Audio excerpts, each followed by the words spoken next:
My boyfriend is acting weird. The moment he saw my roommate, he got all defensive and told me she's scheming. She'll steal me away from you and convince me to bankrupt your family. Even my boyfriend's mom joined in. You're my chosen daughter-in-law. Whoever you fall for in the future, he becomes my son. Overnight, the whole world became strange. I seemed to become fate's favorite. Everyone loved me and anyone who tried to mess with me got targeted by the universe. Today, I was about to go shopping with my new transfer roommate, Tessa, when we ran into my boyfriend, Ryan, waiting at the door with roses. Tall, fair-skinned with sharp features and furrowed brows that made him look stern. Girls around were whispering, "He's so hot. Look, he has flowers. Must have a girlfriend." So what if he has a girlfriend? He's obviously not getting married young. Just go for it. Hearing those voices, his frown deepened. After all these years, he still hated girls fangirling over him. But the moment he saw me, his face melted into a pleasing smile. I took his roses, curious, "Why did you suddenly come?" He kissed my forehead. "Naturally missed you, so I came." I blushed under the envious stares. Then my roommate Tessa pointed at Ryan and gasped, "How is it you?" I was confused. "You two know each other?" Ryan ignored her and said gently, "Some crazy woman, I don't know her, Emma, want to come home with me. I need to tell you something." I was puzzled.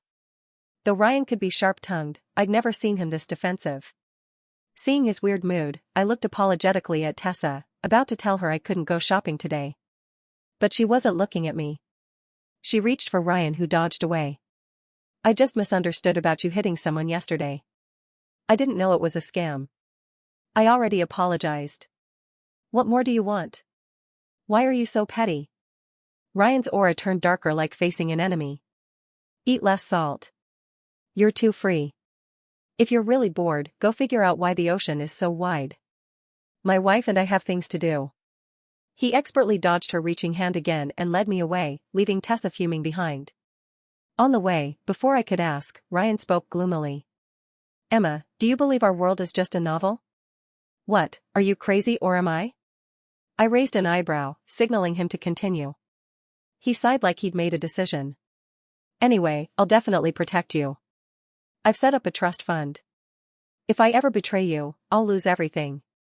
After thinking, he added, "That roommate of yours is scheming. She'll steal me from you and convince me to bankrupt your family. Stay away from her." Tessa, she transferred to our dorm this year as a senior. Though a bit silly, she was straightforward and loyal. Our whole dorm liked her. But Ryan wasn't one to talk nonsense. Between a new roommate and my boyfriend, I definitely trust my boyfriend. Under my questioning, he told me everything. He'd been having the same dream repeatedly. He thought it was just a dream until the person from it appeared in real life. In the dream, our world was a novel told from the female lead's perspective, beautifying her actions. He was the male lead, but I was just a vicious supporting character.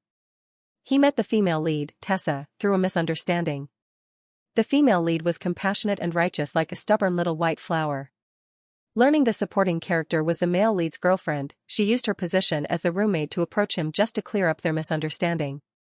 Their coincidences, she caught his attention and walked into his heart.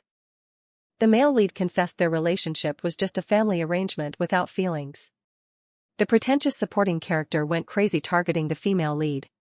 After learning this, she ended up ruined by the active male lead. The male and female leads lived happily ever after. Joke's on them. "Baby, I've considered you my future wife since you were in the womb. How could I have no feelings?" Ryan looked disdainful discussing the plot. At his house, I got a passionate bear hug from Ryan's mom, my future mother-in-law, Linda. "Emma, sweetie, you're my chosen daughter-in-law. If my son treats you badly, dump him immediately. Whoever you fall for becomes my son." Why did the world suddenly become so weird? I looked at the awkward Ryan beside me and couldn't help laughing. He coughed uncomfortably. "Mom, I won't treat Emma badly." Before he finished, Linda's eyes widened. "I haven't settled accounts with you yet. I said Emma is my only daughter-in-law, but you brought that fake girl to anger me. You even dared to ruin Emma's family. How capable are you?" Getting more agitated, she waved her hand. "Get lost. Seeing you, unlucky son, annoys me. I'm disowning you. Her eyebrows shot up angrily. Ryan's face changed. Linda was talking about things that would happen in the novel. Mom, I won't do that. But she cut him off. You won't know, but you will later. Ryan paused, looking serious. Mom, did you also have that dream? Linda looked stunned. My silly son, you dream too? Great. These two successfully connected their secret code. I watched helplessly as mother and son whispered together for ages, one unskeptical but scolding, one apologizing and swearing oaths. When they reached consensus, my future mother-in-law's scheming smile actually made me shiver. Dear daughter-in-law, you just sit front row and watch the show. Leave tearing apart fake girls to me and Ryan. She sighed, looking regretful. I once encountered a fake girl, but my husband handled it before I could act. Now I finally get to practice. Ha, ha, ha. Watching her eager expression, I could only awkwardly think being everyone's favorite feels great. Linda and Ryan formed the Spoiled Emma Squad. Despite the cheesy name, I loved it. Today, at the squad's strong request, I visited Ryan's company. According to them, to prevent plot armor, Ryan would either stay at the company or with me these days, absolutely no chances for scheming women. With this amusing and touching thought, I ran into Tessa at the reception. She was being stopped by security, throwing a tantrum. I'm here to see your CEO. Haven't you heard of emergency exceptions? I'll make an appointment next time. The receptionist saw me and bowed. Miss Blue, here to see President Wilson? I'll take you up. Seeing me, Tessa's eyes lit up. Emma, you can see their CEO? Take me with you. I really have an emergency. I glanced at her. Thanks to the squad's constant brainwashing, I naturally felt more resistant to Tessa. Unexpectedly, when Ryan didn't give her a chance to meet him, she came looking herself. The fluorescent lights overhead cast harsh shadows across Tessa's face, making her expression seem almost desperate. Her mascara had smudged slightly at the corners, like she'd been rubbing her eyes. The security guard shifted his weight uncomfortably, clearly unsure how to handle a college girl who insisted she had life-or-death business with the CEO of a multimillion-dollar corporation. What kind of emergency? I asked, keeping my voice neutral. Around us, the lobby hummed with activity. Business professionals in tailored suits crossed the marble floors with purpose, their heels clicking rhythmically. The scent of expensive cologne mixed with the aroma of coffee from the cafe corner. Nobody paid us much attention, but I could feel the receptionist's curious gaze. Tessa grabbed my arm, her fingers cold and slightly trembling. It's about Ryan. I mean, President Wilson. There's something he needs to know right now. It can't wait. The receptionist cleared her throat delicately. Miss Blue, shall I call up to confirm your appointment? I studied Tessa's face, searching for signs of the scheming manipulator Ryan had described. Instead, I saw a girl who looked genuinely anxious, her lower lip caught between her teeth. Her outfit, a casual cardigan over jeans, seemed out of place in this temple of corporate sophistication. But wasn't that the whole point of a White Lotus character? Looking innocent while plotting chaos? Actually, I said slowly, I think I'll handle this myself first. Tessa, there's a cafe on the corner. Why don't we talk there? Surprise flickered across her features. But I need to see Ryan. And you will, I interrupted gently. Through me. Tell me what's going on, and I'll decide if it warrants disturbing him during work hours. The security guard visibly relaxed. Tessa hesitated, glancing between me and the elevator bank like a child trying to decide which parent would give her what she wanted. Finally, she nodded.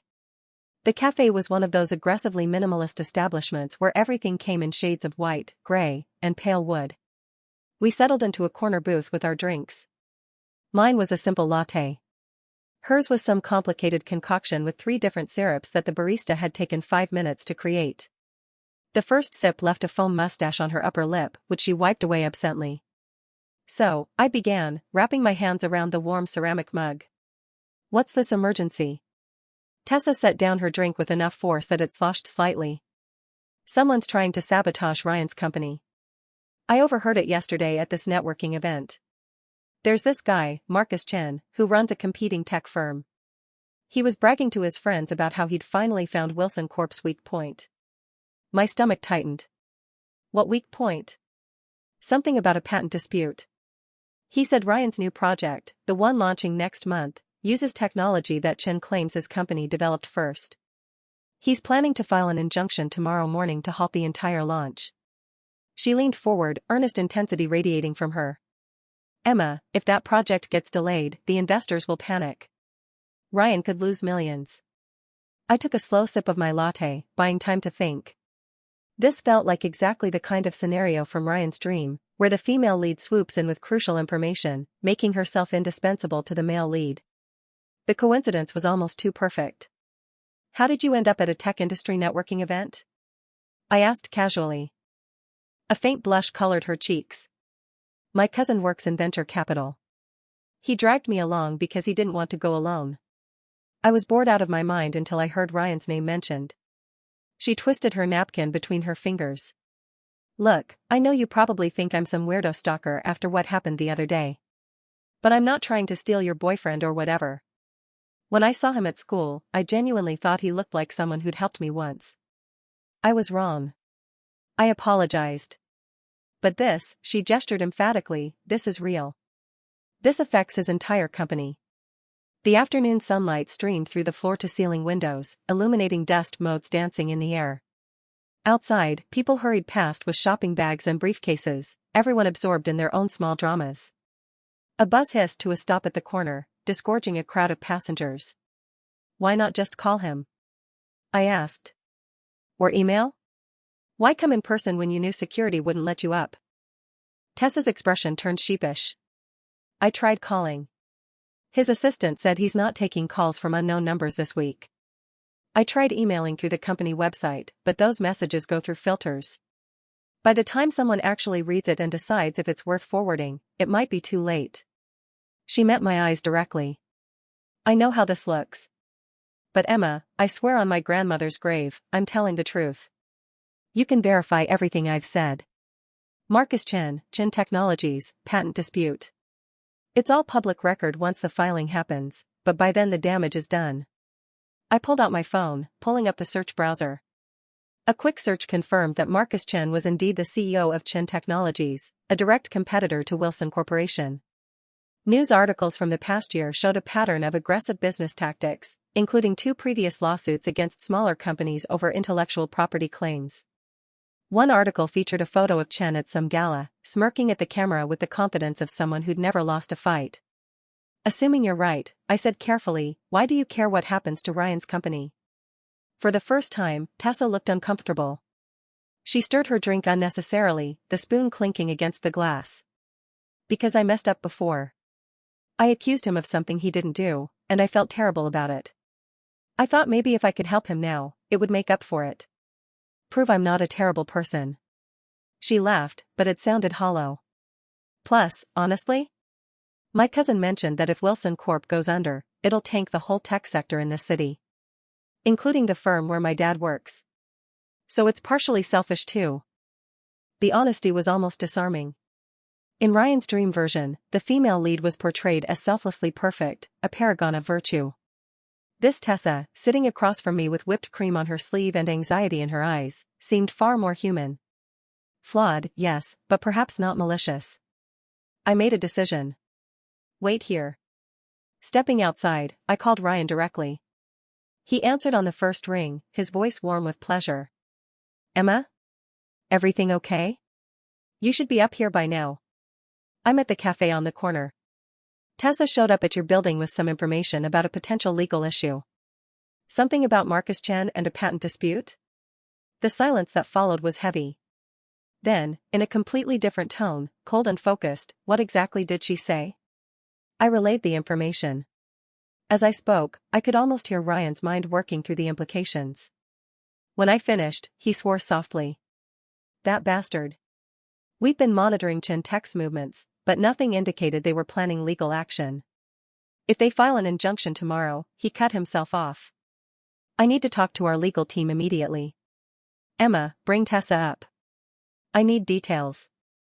Every word she remembers Chen saying. Ryan, I said quietly. You really think this is legitimate? Not some elaborate scheme? Another pause. My head of legal, Patricia, has been warning me that Chen was too quiet lately. Companies like his don't just accept competition peacefully. If he's found even a questionable angle to claim patent infringement, he'll exploit it ruthlessly. His voice softened slightly. I know what you're thinking. The timing is suspicious. But Emma, even broken clocks are right twice a day. We can't ignore this just because it fits the pattern. He was right, and I hated it. Okay. We're coming up. Back inside, Tessa was nervously scrolling through her phone. When I slid back into the booth, she looked up with wide, hopeful eyes. Well? Ryan wants to see you. He needs every detail you can remember about what Chen said. The relief on her face was profound. Thank you. Thank you so much, Emma. I know you didn't have to believe me. I still don't, I said honestly, gathering my bag. But Ryan does, and that's what matters. Tessa's expression turned sheepish. I tried calling. His assistant said he's not taking calls from unknown numbers this week. I tried emailing through the company website, but those messages go through filters. By the time someone actually reads it and decides if it's worth forwarding, it might be too late. She met my eyes directly. I know how this looks. But Emma, I swear on my grandmother's grave, I'm telling the truth. You can verify everything I've said. Marcus Chen Technologies, patent dispute.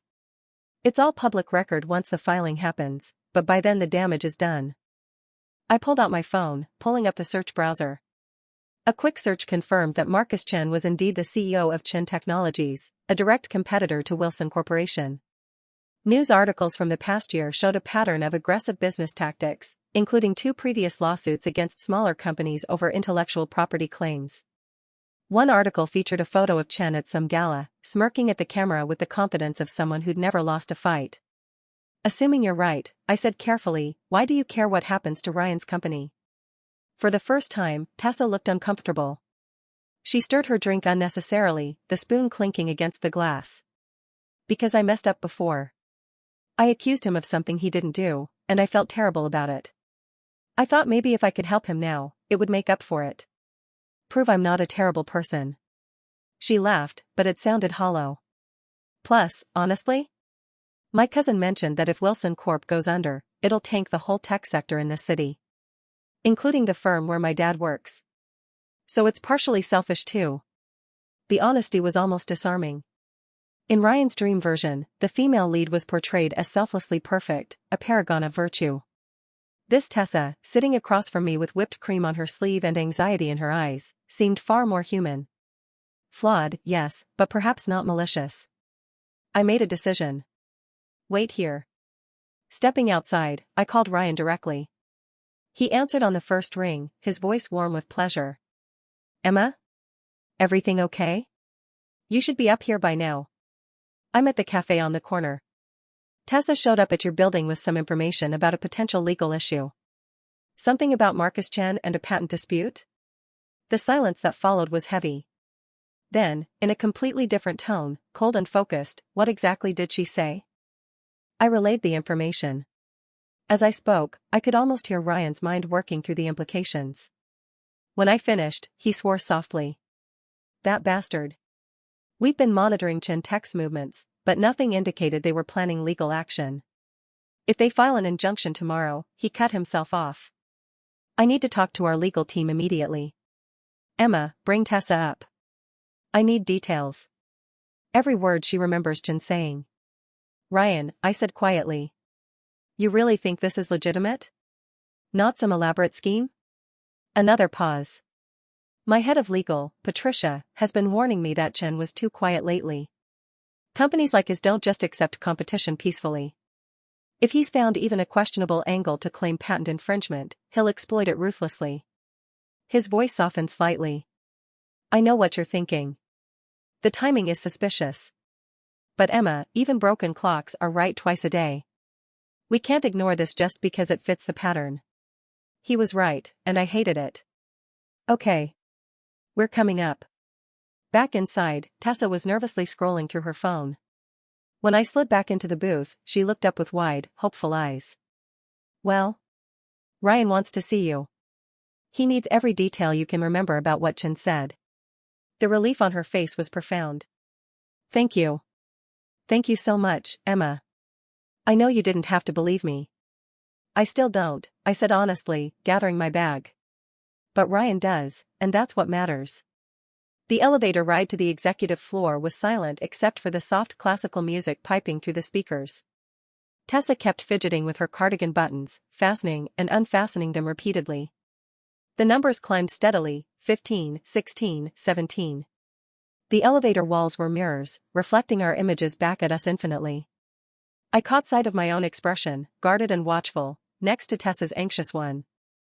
When the doors opened, Ryan's assistant, Margaret, a sharp-eyed woman in her 50s with silver hair pulled into an immaculate bun, was waiting.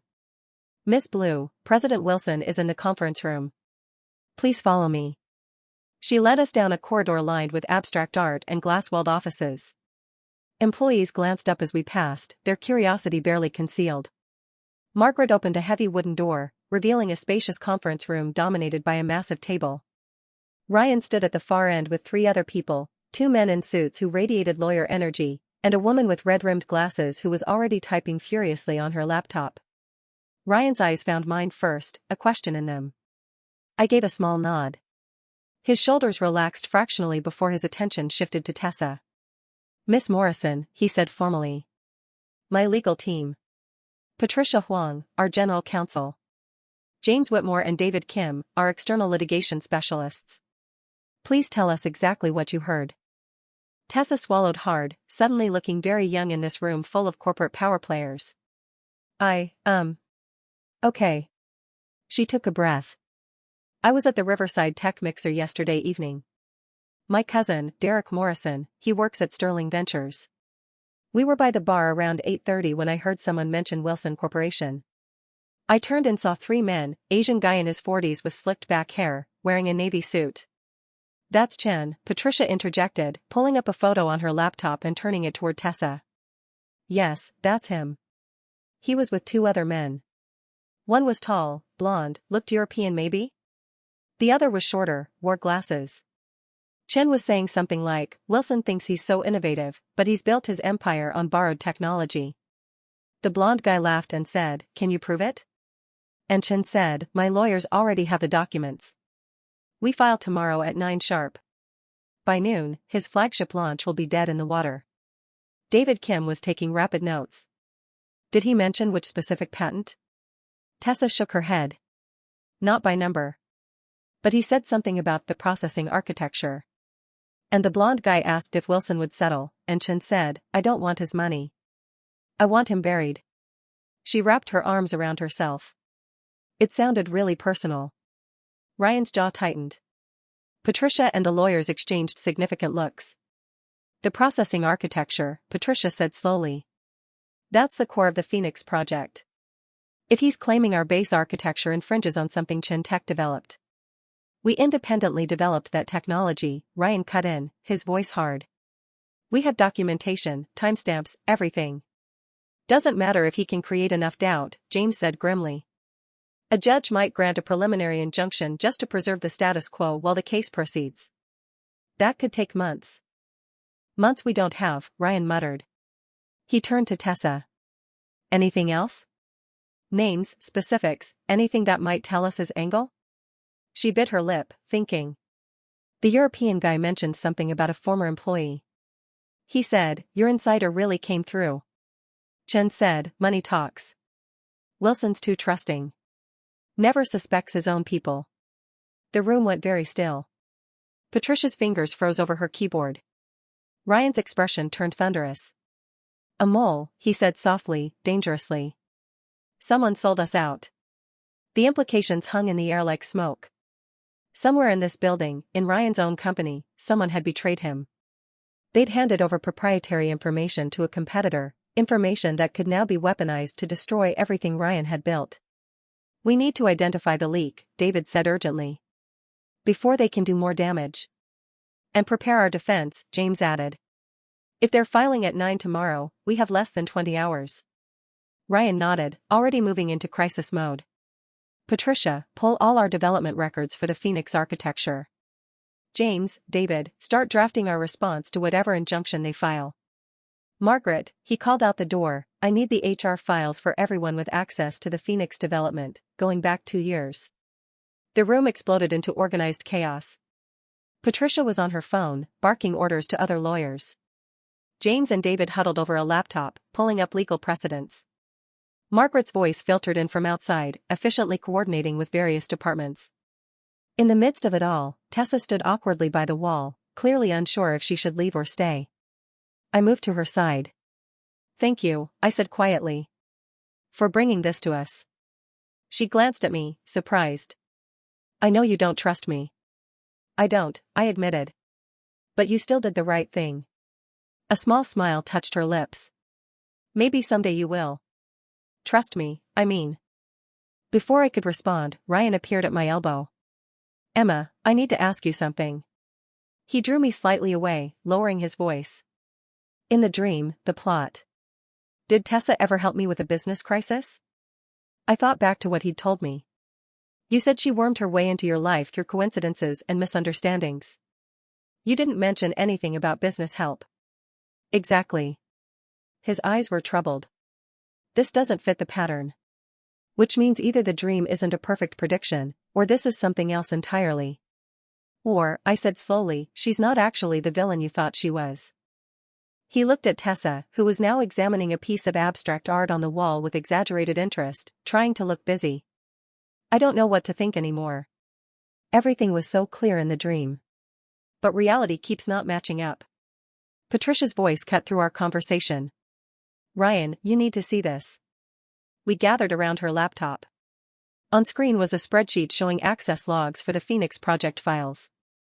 One name had been highlighted in red, Kevin Torres, a mid-level engineer who'd been with the company for 18 months.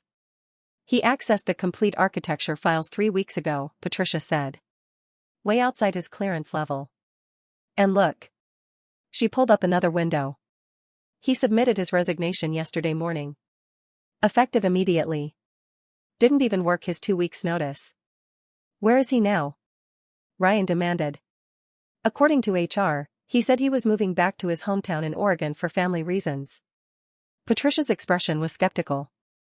"But his LinkedIn profile, updated this morning, lists him as a consultant for Chin Technologies." The rage on Ryan's face was like watching a storm gather. But when he spoke, his voice was ice-cold calm. "Get me everything on Torres. Every file he accessed, every email he sent, every person he talked to. And get our external investigators on him. I want to know where he is, who he's talking to, and what exactly he gave Chen." "On it," Patricia said, already typing. Ryan turned to James and David. "This changes our strategy. It's not just a patent dispute anymore. It's corporate espionage, theft of trade secrets. Can we go on offense?" James looked up from his laptop, a slow smile spreading across his face. "Oh yes. If we can prove Torres stole proprietary information and sold it to Chen, we're not just defending against an injunction. We're filing criminal charges and a countersuit that'll make Chen wish he'd stayed in his lane." "Do it," Ryan said. "I want papers ready to file the moment Chen makes his move tomorrow." The energy in the room shifted from defensive panic to aggressive determination. These weren't just lawyers protecting a client anymore. They were warriors preparing for battle, and they'd just found their opponent's weak point. Over the next 3 hours, I watched Ryan transform. Gone was the boyfriend who brought me roses and kissed my forehead. In his place was a CEO, a strategist, a man who'd built an empire from nothing and would burn the world before letting someone take it from him. He was magnificent and slightly terrifying. Tessa and I had been relegated to a side office, out of the way but not dismissed. She'd long since abandoned any pretense of not being fascinated by the corporate warfare unfolding. "Is it always like this?" she whispered as another lawyer rushed past with an armful of documents. "I have no idea," I admitted. "I've never seen this side of him before." Through the glass wall, we could see Ryan in the conference room, pointing at something on a screen while Patricia nodded grimly. Even from here, his intensity was palpable, a physical force that seemed to bend the room around him. "He really loves you," Tessa said suddenly. I turned to her, surprised. "What makes you say that?" "Because in the middle of all this chaos, he keeps looking over here. Checking to make sure you're okay." She smiled wistfully. "My ex never looked at me like that. Like I was something precious he was afraid to break." "I thought you were trying to steal him," I said, only half joking. She laughed. Yeah, I'm really going to steal a guy who looks at another girl like she hung the moon. That would end well. Her expression sobered. I know I came on too strong when I first saw him. But I really did think he was someone else. This guy who helped me when my car broke down last year. They could be twins, I swear.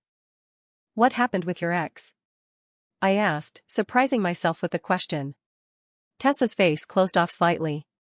He cheated. Classic story. His study partner turned into more. I found out when I saw them at a coffee shop, and she was wearing the necklace he'd claimed was too expensive to buy me for my birthday. She shrugged, trying for casual and not quite making it. Anyway, that's why I transferred schools. Fresh start and all that. Understanding dawned. You were looking for someone who wouldn't betray you. Aren't we all? She replied softly. Before I could respond, Margaret appeared at the door. Miss Morrison? There's someone here to see you. Your cousin? Tessa's eyes widened. Derek? Here? She stood quickly. I should go. Tell Ryan, President Wilson, that I hope everything works out. She hurried out, leaving me alone with my thoughts. Through the glass, Ryan was still in battle mode, but as if sensing my gaze, he looked up. Our eyes met, and for just a moment, his expression softened. He mouthed something that looked like okay? I nodded, giving him a small smile. He returned it before diving back into the fray. It was past 9 when the legal team finally dispersed. Ryan found me curled up on the sofa in his office, scrolling through my phone. He collapsed beside me with a heavy sigh, pulling me against his chest. Long day? I murmured, running my fingers through his hair. Understatement. He closed his eyes. But we're ready. When Chin files tomorrow, we'll be waiting with a countersuit that'll make his lawyers cry. And we've got evidence of the theft. Torres was sloppy, left a digital trail a mile wide. So you win? We survive, he corrected. In business, that's the same thing. He was quiet for a moment. I owe Tessa an apology. If she hadn't warned us, Chin would have blindsided us. We might have still fought back, but the delay could have cost us everything. So she's not the villain from your dream? Ryan shook his head slowly. I don't know what to think anymore. Maybe the dream was just a warning, not a prediction. Or maybe by knowing about it, we changed things. He pulled back to look at me. But you know what I do know? That you're the most important thing in my life. Not the company, not the success. You. I kissed him softly. Flatterer. Truth-teller, he corrected, deepening the kiss. We might have continued, but his phone buzzed insistently. Ryan groaned, checking it. It's my mom. She says, and I quote, I know you're working late but Emma needs proper dinner. Bring her home now or I'm coming there. He showed me the message, complete with multiple exclamation points and a scolding emoji. I laughed. Your mom is terrifying. You have no idea, he said, but there was fondness in his voice. Come on. If we're late, she'll start planning my funeral. Linda indeed had dinner waiting when we arrived, a spread of homemade dishes that filled the house with mouth-watering aromas. She took one look at Ryan's exhausted face and pointed at the table.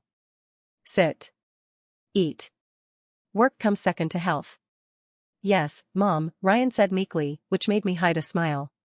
This powerful CEO who'd spent the day orchestrating corporate warfare turned into an obedient son the moment his mother spoke. Over dinner, Ryan explained the day's developments. Linda listened with narrowed eyes, her expression growing fiercer with each detail. When he finished, she set down her chopsticks with ominous precision. So this Chin person tried to steal from my son? Her voice was deceptively calm. Technically he's trying to claim we stole from him, Ryan clarified. Through a traitor in your own company, Linda continued, ignoring the clarification. And that Tessa girl warned you? Yes, I confirmed. She overheard Chen's plan and came straight to the office to tell Ryan. Linda sat back, processing this. Well, she said finally. I suppose we misjudged her. The spoiled Emma squad owes her an apology. And perhaps, her eyes gleamed with calculating interest, a proper thank you. Emma, dear, invite her to lunch this weekend. My treat. I want to meet the girl who saved my son's company. Mom, Ryan protested. We haven't won yet. Chen files tomorrow. And you'll crush him, Linda said with absolute confidence. You're my son. Winning is in your blood. Now eat more. You're too thin. I caught Ryan's eye across the table and had to suppress a laugh at his exasperated expression. But he obediently took another serving of his mother's cooking, and the warmth in the room, the simple domesticity of it, made something in my chest feel full. This, I thought. This was worth protecting. The next morning arrived with the weight of inevitability. Ryan was up before dawn, already in his suit, checking his phone constantly for updates from his legal team. I made him coffee, which he drank absently while reviewing documents. You're going to do great, I told him, straightening his tie. He caught my hand, pressing a kiss to my palm. Having you believe in me makes all the difference. At precisely 9 a.m., Ryan's phone rang. Patricia's voice came through on speaker, crisp and victorious. They filed. And we filed our countersuit simultaneously. Chen's lawyers are scrambling. They weren't expecting us to have evidence of the theft. What's the judge's response? Ryan asked, his grip on my hand tightening. Preliminary hearing scheduled for next week. But Ryan, our evidence is solid. The judge denied their request for an immediate injunction. Chen Tech's case is already looking shaky. The relief on Ryan's face was profound. Thank you, Patricia. Thank all of you. You pulled off a miracle in less than 24 hours. Thank that Morrison girl, Patricia replied. Without her warning, we'd be fighting from our heels instead of our toes. I'm sending you the full filing now. After the call ended, Ryan pulled me into his arms, burying his face in my hair. We did it, he murmured. We actually did it. You did it, I corrected. I just watched. You were here, he said simply. That was everything. Later that afternoon, I extended Linda's lunch invitation to Tessa. She looked stunned when I approached her in the dorm hallway. Ryan's mom wants to meet me? Why? To thank you, I said. You saved his company, Tessa. That deserves recognition. Her eyes filled with tears, which she rapidly blinked away. I didn't do it for recognition. I just wanted to help. I know, I said, and surprised myself by meaning it. But you're getting thanked anyway. Linda doesn't take no for an answer. The lunch that weekend was at an upscale restaurant downtown, the kind of place where the menu didn't list prices and the waiters wore white gloves. Linda arrived in full regalia, dressed in elegant designer wear and carrying herself like royalty. Tessa looked terrified. Miss Morrison, Linda said warmly, extending her hand. I owe you an enormous debt. Please, sit. Over courses of beautifully plated food, Linda drew Tessa out with surprising gentleness. She asked about her family, her studies, her plans for the future. Tessa, initially nervous, gradually relaxed under Linda's genuine interest. My dear, Linda said over dessert, I've misjudged you terribly. I thought you were after my son, but you were simply trying to help. That takes courage, especially when you knew you might not be believed. Tessa ducked her head. I made mistakes before. I wanted to do better. We all make mistakes, Linda said kindly. What matters is learning from them. Now, I insist you accept a proper thank you. What would you like? A gift? Career help? Name it. Tessa looked panicked. I don't want anything, really. I'm just glad I could help. Nonsense, Linda declared. Everyone wants something. Think about it and let me know. Consider it a standing offer. She patted Tessa's hand. And you're welcome at our home anytime. Any friend of Emma's is family to us. I saw Tessa's eyes glisten again, and I understood. She wasn't scheming or plotting. She was just lonely, searching for connection in a new place after her old life fell apart. In another story, maybe she would have been the villain. But in this reality, with people extending kindness instead of suspicion, she was simply a girl trying to find her way. The weeks that followed brought a series of victories. Chen Technologies' lawsuit collapsed under the weight of evidence showing Torres had stolen and sold proprietary information. Chen himself faced investigation for corporate espionage, and several investors pulled out of his company. The Phoenix project launched on schedule to massive success, catapulting Wilson Corp to new heights. Through it all, Tessa remained a peripheral but steady presence. She didn't try to force herself into our lives, but when invited, she accepted with genuine pleasure. She helped my other roommates with their coursework, brought coffee when we were studying late, and slowly became part of our circle. One evening, about a month after the lawsuit resolution, Ryan and I were walking through campus when we spotted Tessa sitting alone on a bench, reading. She looked up as we approached, smiling. "Hey," she said. "How's the corporate titan?" Ryan laughed. "Tired. But victorious." "Thanks again, Tessa. I never properly thanked you myself." She waved him off. "You sent that ridiculously generous gift basket to my dorm. I'm still eating fancy chocolates." "My mom's idea," Ryan admitted. "She wanted to send a car." "I'm glad she didn't," Tessa said, horrified. "I don't even have my license yet." We chatted for a few minutes before Tessa excused herself, gathering her books. As she walked away, Ryan turned to me thoughtfully. "You know what's weird? In the dream, she was this master manipulator. But in reality, she's just nice. Normal." "Maybe the dream showed you one possible future," I suggested. "One where circumstances pushed her to become someone different. But because you knew about it, you changed how things unfolded." "Or maybe," Ryan said slowly, "the dream wasn't about her at all. Maybe it was about me. Testing whether I'd trust you, whether I'd let paranoia destroy something good. Maybe the real villain was always going to be Chen, and Tessa was just Tessa." "So what does that make me?" I asked, curious. "In the dream, I was the evil girlfriend who got destroyed." Ryan pulled me close, his eyes warm. "In reality, you're the woman I'm going to marry. The one who stood by me when I sounded crazy, who trusted me even when I couldn't fully explain. The one who made me believe in changing fate." My heart stuttered. "Marry?" He grinned, looking suddenly boyish. "Eventually. I mean, my mom's already planned the wedding. She has a binder. It's terrifying." I laughed, warmth flooding through me. "I love you, you know." "I know," he said, kissing me softly. "I've known since we were kids. Why do you think I fought so hard to keep you?" As we walked back toward my dorm, hands intertwined, I thought about fate and stories and the strange dream that had brought us here. Maybe we were living in a novel. Maybe some cosmic author had plans for us. But if so, we'd proven that characters could rewrite their own endings. The villain became a friend. The scheming girl became an ally. And the doomed supporting character? She became the heroine of her own story, beloved by everyone who mattered, protected by the universe itself. Later that night, my phone buzzed with a message from Linda, "Family dinner Sunday. Bring Tessa. I'm testing new recipes." I showed it to my roommates, who'd grown fond of Linda's cooking. They cheered, already planning what to wear. Tessa, reading over my shoulder, looked touched. "Your future mother-in-law is something else," she said. "Future what now?" one of my roommates shrieked. "Did he propose?" "Emma, you can't just drop that casually." As chaos erupted around me, everyone demanding details, I caught Tessa's eye. She gave me a knowing smile, and I realized something important. Maybe she had been meant to disrupt my life. But disruption wasn't always destruction. Sometimes it was just change, and change could be beautiful.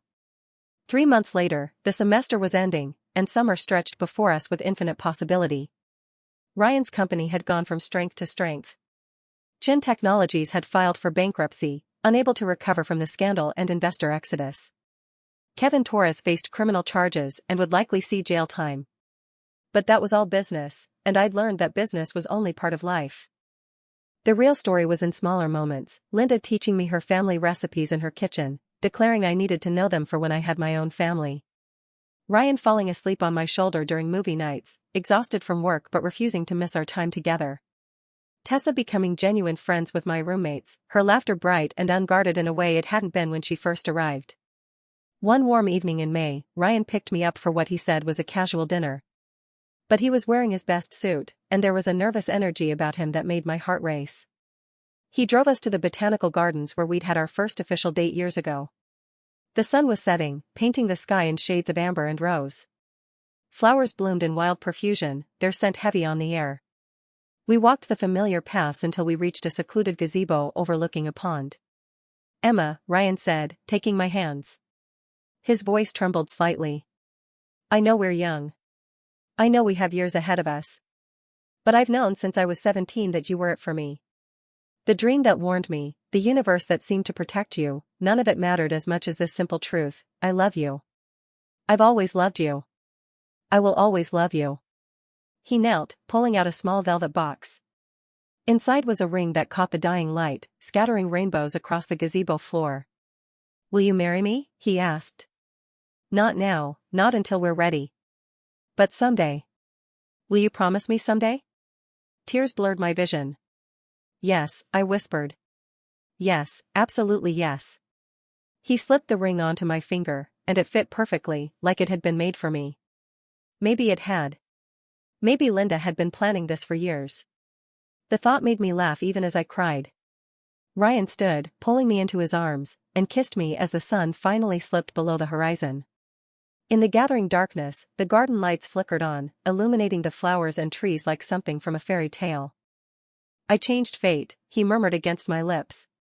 I saw the future where I lost you, and I changed it. We changed it, I corrected. Together. From the entrance to the garden, I heard a familiar voice call out. Are we too early? Did he do it yet? Linda's voice, stage whispering loudly. Ryan groaned.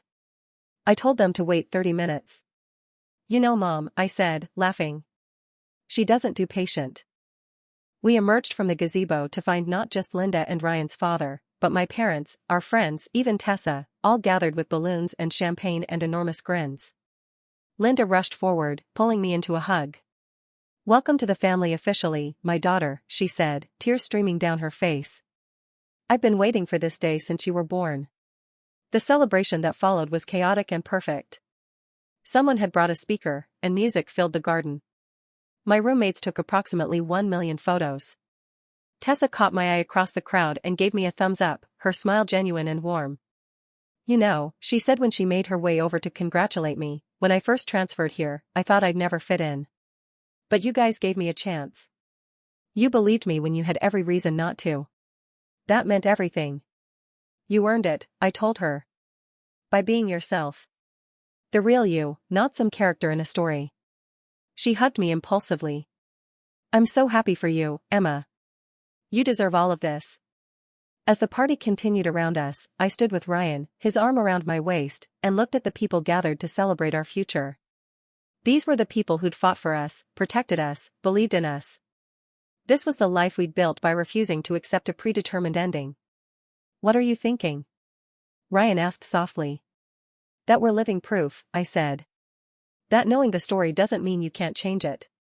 That being fate's favorite isn't about the universe protecting you. It's about choosing people who will stand with you, fight for you, love you unconditionally.